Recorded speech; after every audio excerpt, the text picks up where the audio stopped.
morning, everyone. My name is Stuart Crawford, and I'm fortunate to be a member of the team at Secure Technologies, and I welcome you to our webinar this morning. We're going to talk about why hackers love an easy target, the cybersecurity risk to nonprofits, charities, member organizations, and more. As we get started, make sure that you're familiar with the GoToWebinar control panel that may be showing on your screen. We will be fielding questions throughout today's webinar. We'll hold the questions until the end and answer all the questions at the conclusion of the presentation. We are recording today's presentation as well, and the presentation will be made available shortly after the conclusion of our time this morning. As we're waiting for a few more people to get on, we got a pretty full audience today. I'm sure there'll be a number of questions, so we'll answer questions as we go through.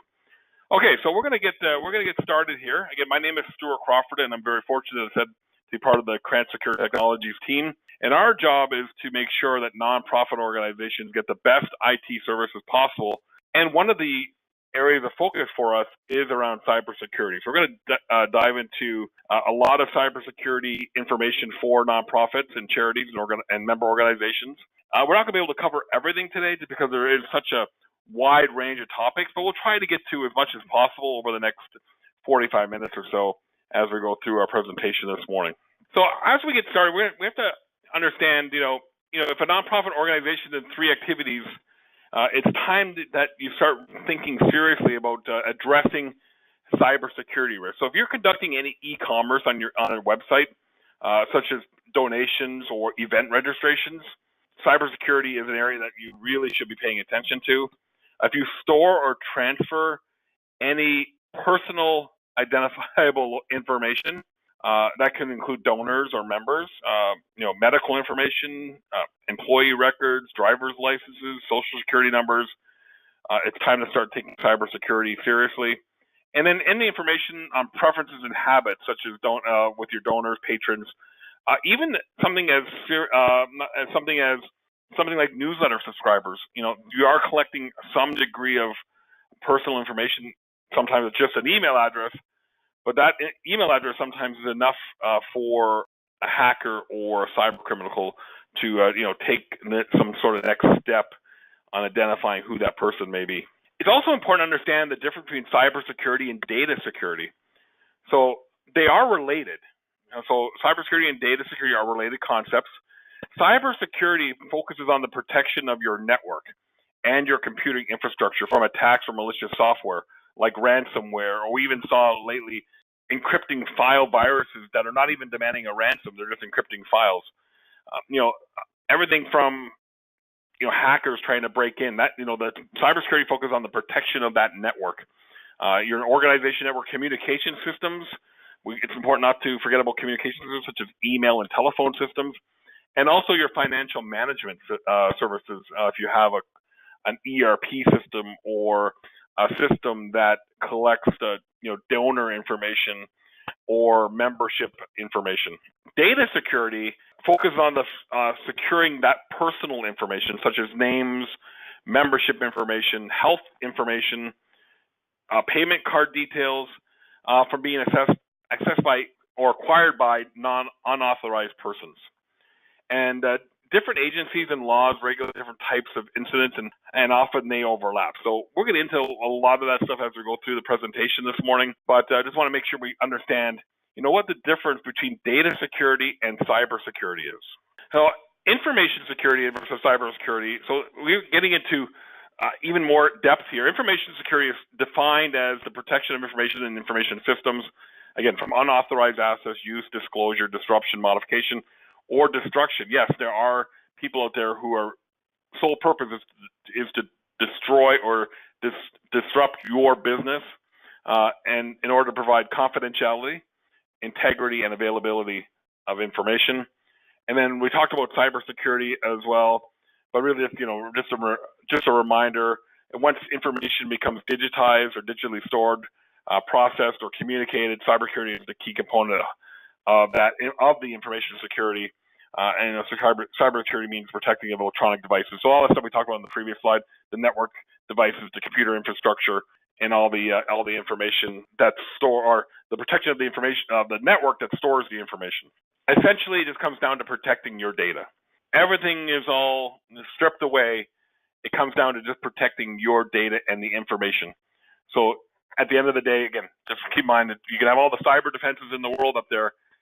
We really need to focus on protecting data. So why are nonprofits and charities at risk? Well, often, and this is not conclusive across the entire nonprofit and charity industry, if you want to call it an industry per se, but for a lot of nonprofit organizations, it's often low-hanging fruit for less sophisticated cyber criminals, because a lot of nonprofit organizations are open to some degree for cyber attacks because either they don't have the funds to invest into information security like a big corporation or enterprise has.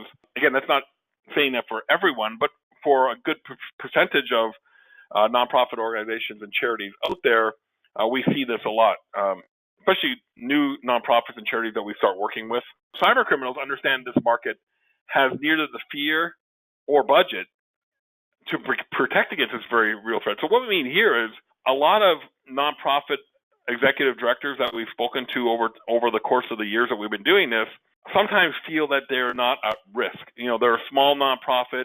Maybe they're providing some essential service for homeless people in the city, and they don't feel that they are a risk to a cyber attack. But that's far from the truth. Every organization that does business today is at risk at some degree of a cyber attack or becoming a victim of cyber crime. The dark web, which you probably heard a lot over the last little while, has made it very easy, affordable, and requires very little expertise to become a cyber criminal. So the dark web is, we ran a test on some clients not too long ago, where we actually got to see logins and passwords that were compromised years ago appearing on the dark web. So that information, you see that advertised on TV and on radio quite a bit. The dark web scanning organizations offering some sort of dark web scanning to protect against your login information and personal details being up on the web. At the end of the day, cyber criminals just want your data and or your money. At the end of the day, it's all they want. That's why ransomware has really taken off over the last few years. It's not necessarily that a cyber criminal wants that data. They just want to disrupt your business, encrypt your files so you pay the ransom so they get your money. But there are cyber criminals out there who will also go out there to steal your data. And it could be healthcare records, payment card information, or even personal details so they can launch some sort of identity theft attack against an individual. You need to know the rules. That's where we're going to start at. You have to understand the rules here. So state lawmakers often follow the Federal Trade Commission or the FTC's lead on enforcing local and state laws on fairness and deception. So, what does that mean? Practices that the FTC has identified are factors for reasonable security. So this is what the FTC tells us, is minimizing the collection of personal information. So if you don't need to collect certain levels of personal information, don't collect that information. Make sure you have a password policy implemented and enforced across your organization. Today's servers and some cloud solutions allow that to easily take place, while others, don't. So sometimes you have to have, written policies in place to say, okay, we're going to change our passwords every so often. Failure to encrypt or protect consumer or member information at rest or in transit. So at rest or in transit means that, if it's sitting on a server or either in the cloud or on premise, or being transmitted across the internet through email or file uploads or whatever, that information needs to be either encrypted or protected from, falling into the wrong hands. Failure to perform due diligence and oversight of service providers' cybersecurity policy. So what this really means is that you need to go through and evaluate all of your service providers and make sure that they have adequate cybersecurity policies in place, especially if they're dealing with information that may be deemed confidential or protected. Failure to provide employees with adequate cybersecurity training, and we'll get into that a lot more throughout today's presentation. That's why it's got 3 stars next to it. And failure to implement policies and procedures to detect and or response to a cyber incident or breach. So making sure that organizations have policies and procedures in place just in case something happens, they have a policy in place to act on it. Understanding state rules. Now, I know most of the attendees here are going to be in New York State, but there's also some attendees that are on this call that are not located in New York State. I wanted to touch on this briefly. There are 9 states that require organizations to implement sufficient policy procedures to maintain reasonable data security. Those are listed here. What we found out in our research was it's not necessarily where the entity is located, it's where the person resides. So if you are located in New York State, but you have members across the country, you need to keep this in mind that if you have a cyber breach where confidential information is exposed and that person lives in Texas, you may be falling under Texas's data breach notification rules and policies and procedures. Massachusetts, for example, has even extra levels of protection for personal information. And then 30 states have legal obligations on organizations to properly dispose of records that contain personal, financial, or health information. It's interesting when we did the research on this to find that, that this information is out there. And then another area we wanted to touch on today was payment card and security compliance. So a lot of organizations take payment cards, so they either take credit cards or debit cards. There is a whole different set of rules around payment card that was compliance, which is set up by the payment card industry, credit card companies, etc., really just to help protect that account holder information. If you're taking payment cards, you need to make sure you follow these rules. There are people out there that can help with the deployment and making sure that you are meeting the compliance rules and regulations. And then, this is enforced by credit card companies. And if a bank is fined, that bank may pass on to organizations any fines. And then some states also have extra levels of requirements similar to PCI DSS. So if you are looking at collecting payment cards for membership and or accepting payment cards for charitable donations, such as Visa, MasterCard, American Express, Discover, you want to look into this. So how do today's cyber criminals strike? Well, there are numerous ways, and these are just a few. They can launch what we call a malware attack. So that is a piece of software that gets loaded onto your computer that runs, sometimes it can run on a system for a long time before it even gets noticed. That, exploits, information on your computer or spreads itself. Sometimes there's exploits found in documents such as Word documents or Excel spreadsheets. There are scripts, which are kind of like software, like a malware, but just a different type of computer software or language. There's fileless ones that actually reside in memory only. And there are some that are in browsers. Like if you go to a website that has malware on it or some sort of infection, you can get it through your browser. And then there's credentials as well. So, stealing your personal login information and passwords. And that can be done through, putting a keylogger software on a computer, plugging a keylogger into to a USB port, right up to social engineering where, somebody mimics the help desk calling into your company. And we see this quite a bit where somebody would impersonate Microsoft, get the user to install a piece of software that they believe is some sort of remote access software that they can do troubleshooting, and then also get logins and passwords. So, what we found is Microsoft would never call you telling you that your system's infected. So if you ever get a phone call like that, it's probably going to be some sort of cyber threat, a cyber attack, in the early stages. The overall impact of an incident is, really comes down to damage to information or information systems, regulatory fines and penalties, legal fees, decreased productivity across your organization, loss of information critical to running your organization, reputation damage, and loss of trust from customers and or donors or members, damage to your credit and inability to get loans from banks, of course, loss of income, and then just the financial loss to the ransomware, or which we haven't talked about, a wire transfer exploit, which we've seen quite a bit over the last year or so, where somebody mimics the CEO or executive director of an organization and emails the CFO or financial team, asking them to wire money to this address because the fact is that, they have an invoice to pay or something like that. There's all kinds of different examples of that.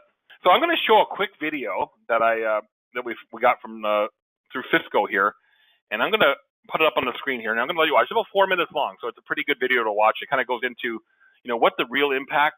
Now this is a corporation that we're going to demo here, but what's the impact from a social engineering attack? Hope you enjoy this video. It's pretty good. How did you decide to become a hacker? Well, I'm not really sure what it means to become a hacker. That's like some guy in a hoodie who types really fast and stays up all night writing code and cracking passwords. It's not me. I just spy on people and see what makes them click. It's not a bad job. Mark Hanning, CEO of Qualicart, set to report earnings after their blockbuster IPO. So you consider this a job? I put a lot of work into this. I'm not lazy. It takes research to figure out the key players, learn all about them, their families, their friends, what they care about. You have to understand the company's organization. I get a lot of my information from the sales department because they're always so quick and eager. They're hungry. People trust too easily. They don't look at the details. I do.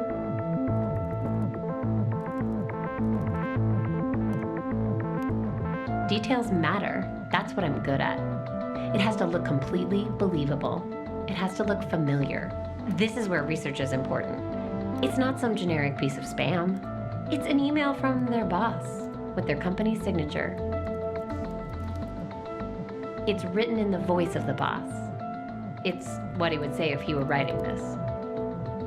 What about the malware itself? How does that work? Somebody else out there already wrote all the code that does the actual attack. I'm just using it in the attachment. My skill is in my ability to get a bunch of people to click on that attachment. I always wonder what it's like when the whole thing unfolds on their end, when the panic sets in. Please leave your message after the beep. Hey, this is Rajiv in finance. Call me as soon as you get this. Something's up with my laptop. I can't. Katie, are you on your way into the office? Something's going on with our file servers. It's Karen in HR. Our benefits dashboard seems really slow. We're getting calls from users on it. Give me a call when you get this. Joining conference now. Apparently, there's a malware attack targeting our main. It's ransomware. They're holding us hostage. We're locked out of everything. I can't even check my phone. What about the backup? That will take days. We need this fixed now. Just pay it. We don't have a choice. We're reporting earnings in 2 hours. But how do we know Just that they'll... pay it. Put every single person on getting us back up and running. That's the only priority now. Okay, it's done. I have the decrypt key.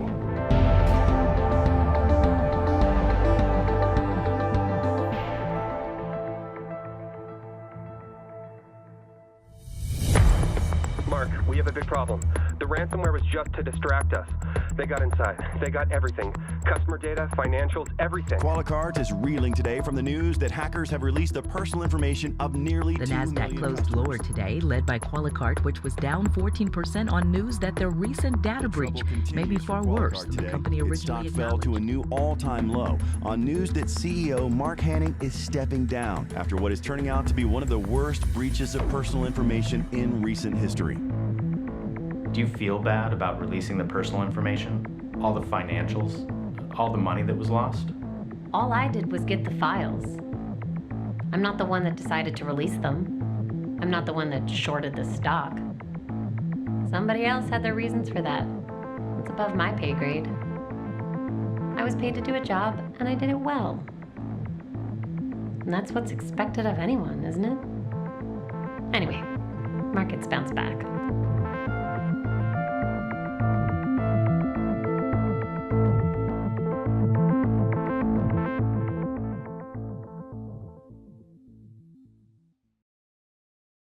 So we see there, folks, that the threat is real, and there's a lot of and what's really struck me about this particular video was that it was just somebody working in a coffee shop. Instead of the pictures that you see of the people with dark hoodies in some dark room, the threats are real out there, and that could have been any organization. And for the video here, it was a fictitious one, but it really just drives home the importance of making sure that you verify any requests, that you look at what's coming into your network, And you saw how easy it was by setting up a social media profile, registering a domain name that looked like your domain name, and just changing one letter, and then getting a signature file from a sales guy and changing it there. It's very these are real life examples of what happens. All kinds of organizations and corporations that we work with. So how do you mitigate this risk? It's with those with less complex operational needs, there are many small steps a small business or a small organization can take. And we'll get into a lot of these things in the conclusion of today's webinar. And it needs to be, cybersecurity needs to be part of your business strategy and part of regular process. It needs to be part of your organizational culture. We talk about making sure that everything is verified before opening attachments. If Jim was going to send me an email, it looked out of character or something I wasn't expecting, I can call him or I can message him and ask him, is this something that I would be expecting? Sometimes sometimes if I'm not expecting something from him, I won't open it without verifying that he actually sent it to me. So we need to prepare for the worst. There's many factors that contribute to a total cost of a cyber breach. There are costs related to delivering notices, credit monitoring, legal costs, insurance costs. Then there's the cost of reputation from members and donors and others' goodwill, media scrutiny. It may even get down to litigation and regulatory defense. And we had some stats here from a 2015. This is a little dated, but the numbers are probably even higher than they were in 2015. What it costs for an average data breach of 1,000 records. It could cost up to $87,000, all the way up to $5.2 million if it's 10 million records. So these costs are real, and I'm not saying these to scare anybody, but just to making yourself aware that the cost of a cybersecurity defense is a lot less than what it costs to recover from any sort of breach. And remember, we're all at risk. Every company and every organization is at risk. Do you have an incident response plan? Do you have a plan written that just in case something happens, you can execute on? Prompt detection, investigation, and recovery, notification of law enforcement if required, notification of external parties, cybersecurity insurance providers, and the people that have been impacted by this. Regulatory agencies, and a review of your own cybersecurity policy procedures to prevent this from happening again. Here's the one thing about cybersecurity that we know over the years, because we've been doing this for a very long time. Once we think we got all the holes plugged, another hole is found. It happened last week with the Intel processors and their meltdown flaw that, for thousands of processors over the last several years had this design flaw that could allow a hacker or malicious software to execute the deep dark parts of kernel memory on the system that normally people don't have access to. So there's all kinds of new vulnerabilities unearthed every single day. And the problems don't end with technology. Like we said, we're all at risk. It's a lot easier for the bad actors to attack employees than well-made infrastructure. So we see often the number one entry point into an organization is through the employees, just like in that video that I share with you, is that came through employees and email.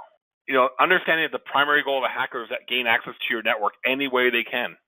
You saw in the video that they used some sort of ransomware as a gateway to get in and get information. And then again, as the video outlined, from once you get that distraction in place, and that's why a company or an organization that gets hit once is often hit again, is because they can use that way to get to their ultimate objective, which is maybe to find personal information for your members or donors or credit card information or whatever their end goal is.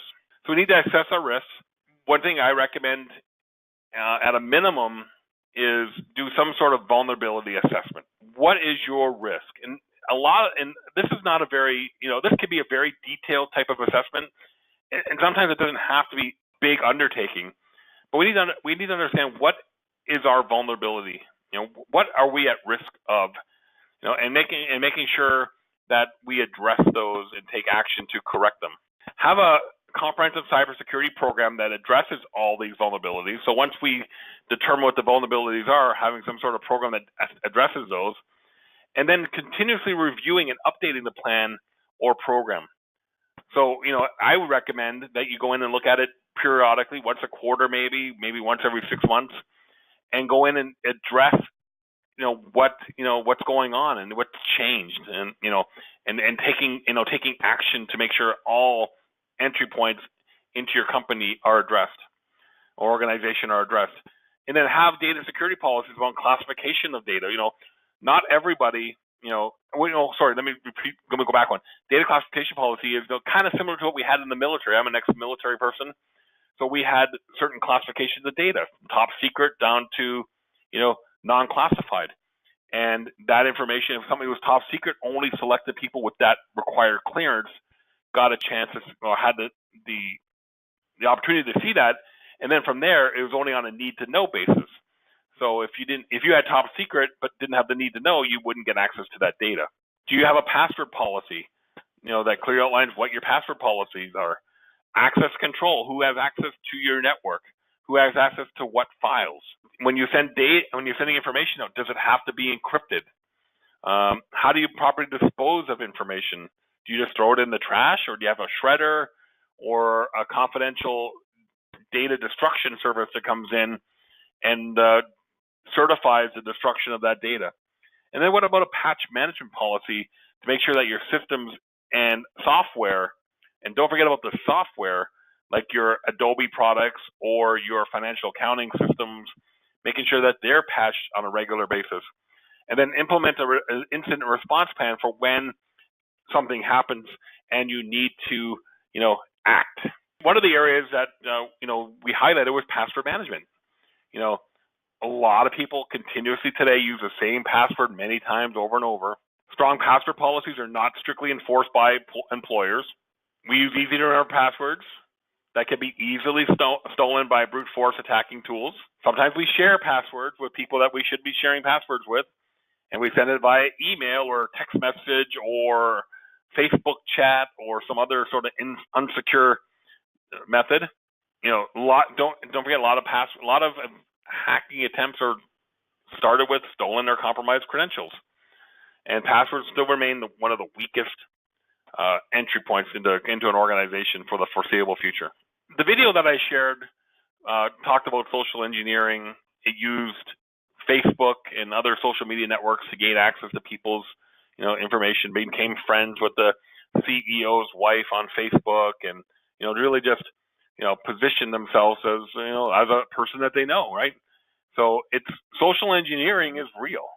It happens all the time. From today's social media networks right through the old-fashioned way of picking up the phone and mimicking Microsoft on a support call. Its goal is to trick you into sharing personal information and accessing funds, and it works.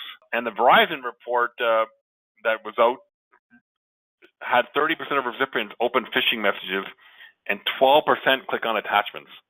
We are hoping in the 2017 report comes out that number has gone down, but we have a funny feeling that hasn't gone down by much. So how do we stop this? Well, people are clicking on links they shouldn't. They're opening attachments that they shouldn't be opening. That just like in that video shared, they click on buttons that promise special offers. We're starting to see things in Facebook and LinkedIn and Twitter and all the social media networks out there, because anybody can set up a Twitter account, anybody can set up a Facebook account, anybody can do Facebook advertising. We're hoping Facebook and all the other networks are on the ball when it comes to protecting, from malicious people. And then there's the old-fashioned Word and Excel document macros that still exist today. How do we combat this? Well, like I said earlier, it starts with security awareness training. So Cranch Secure Technologies has implemented our KST security awareness training, which we go into your organization, we train your staff on what the threats are and why how to identify, a cyber breach or a pending cyber breach or a social engineering or, any other type of entry point into your network. We test and we test them. So we actually send out phishing type emails and see how many people click on it. We analyze that information, and we do a lot of mock type of scenarios where we use that information to help train and analyze. So it's a repeatable process here that can go over a 12-month period. And on the stats here, we see that we're at the beginning part we're seeing a very high number, and over time that number goes down. We like to get it as close to zero as possible, but that's an ongoing project, an ongoing work that we have to do.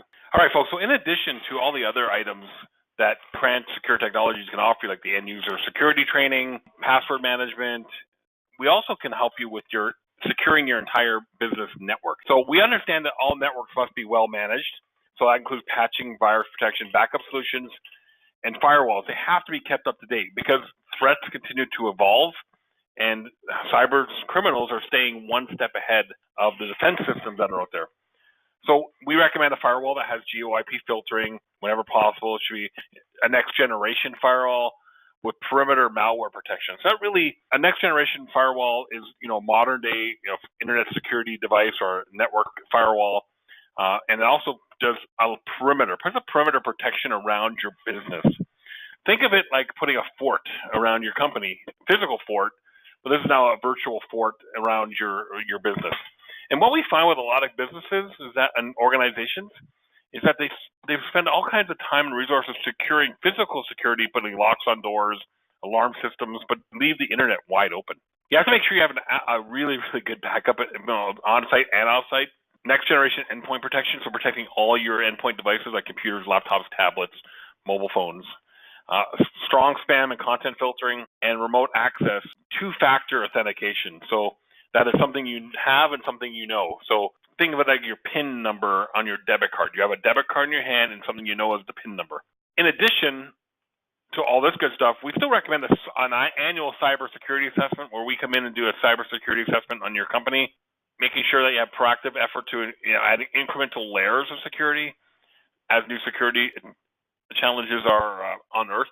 Quarterly and annual external vulnerability scans, so making sure we can't penetrate anything from the outside into your network. Ongoing internal vulnerability assessments and working with your staff on making sure that they have the knowledge and the information they need to detect when a cyber breach is happening or when somebody is attempting to break into the business. End user training, make sure you have a cybersecurity insurance policy, and then you make sure you have a policy manual. And then last but not least, the importance of having a business continuity plan. Prant Secure Technologies can help with all of this. But let's get into mobile device security, because I think this is a very, very critical part of today's world. Everybody has a mobile device of some degree now. So, in the U.S., mobile web apps exceed PC-based web use. So more and more people are using their mobile device to surf the internet. But mobile device has not kept pace with PC-based security. So cyber criminals are going where the attention is, which is your mobile device. And the money is in mobility today from cybercrime. If you ever lose a not a cyber device, but a mobile device, you have to have the ability to wipe it remotely. So, lost or stolen iPhones, smart devices, you need to have some sort of service that can remotely wipe that device, and then make sure you have encryption on that device as well. So, in case it ever is lost and nobody can break into it and read all the data that's on it. So we talked about smartphones already, but one of the things that we see a lot of is fraudulent text messages these days. They contain links which may contain a virus or some sort of malware. That's something we need to keep in mind. Make sure that our spear phishing attacks. A spear phishing attack is a pinpointed attack on a person. They are crafting cyber criminals are crafting very, very smart messaging these days to go after mobile devices and smartphones, the people on smartphones. If they know that the CEO of a company's smartphone number, they can actually send text messages with a malicious payload on a link to that smartphone. Bluetooth, most smart devices have Bluetooth these days, almost all of them. So viruses can spread via Bluetooth as well. Make sure that, when you have a phone with Bluetooth, that Bluetooth is not on by default if you don't need it. Disable automatic pairing, and make sure your device is set to non-discoverable. That way, if you are in a shopping mall somewhere and you're walking around with Bluetooth enabled, your phone's not showing up and a potential hacker can not see your phone, so they can't connect to it. Wi-Fi hotspots are another area that you have to be very cautious of. A lot of people go to Starbucks or hotels or public venues now and access Wi-Fi. So Wi-Fi in most of these locations is insecure. So anything that you send over there could be intercepted by a cyber criminal. Make sure your Wi-Fi is turned off when you're not using it. Don't allow your device to auto-join any unfamiliar networks. If you look around the U.S., you see a lot of networks on Xfinity. Xfinity hotspots are popping up everywhere. Well, if you have an Xfinity account, you can connect to Xfinity hotspots, anytime. If you don't need to be on an Xfinity hotspot, make sure you're not connected to that. Use a VPN. I know a lot of VPN technologies now have smart device ones. So when you're on, even when you're on the cellular network, you're still connected through a VPN, which encrypts that information. And then don't send, whenever possible, don't send any sensitive information over Wi-Fi unless you know it's secure. Having an internet security mindset is very, very important. Making sure that most of your website should be HTTPS for your own organization, but also when you're doing any shopping online or doing online banking or anything like that, make sure that you're using an HTTPS site, and make sure that you have a closed padlock, which means some sort of GeoTrust certificate or certificate is up on that site. And then Internet of Things is the new trend. We have televisions, smart TVs, we have home security systems, and all kinds of other devices that are connected now to the network. One of the things that we're seeing a lot more businesses and organizations going towards is these Alexa, Google Home devices. So that is a device that you can do. You can play music on, you can get information on, but it also plugs into the network. And a hacker or cyber criminal could look at exploiting that way into your system. All you really need is a smartphone, and you connect to any one of these type of devices. So any Internet of Things devices, most of them have weak or no security on them right now. There's tons and tons of known vulnerabilities that cannot be patched or upgraded. And when possible, isolate these mobile devices on their own networks. So especially for home and businesses, make sure that your Google Home devices and other type of devices like that, or alarm systems or stuff, are on their own separate network. And then printers, and there's another computer on the network. 71% of breaches come from endpoints, printers, other IP devices on the network. Make sure that that all these devices are properly maintained, patched, monitored, secured, all that good stuff. So that's it, folks. We really thank you for joining our webinar today. If you have any questions or like to engage with any of our services, I would highly recommend you take us up on the end user training to start. Also look at our vulnerability assessments. Just give Jim Krantz a call. Jim's my boss and a great guy, and he'll be more than happy to talk to you. You can phone us at 212-286-0325, or shoot us an email at marketing@krantzsecure.com, and somebody will get back to you and talk to you. So thank you very much for joining us today on our webinar. We look forward to being of service to you in the future.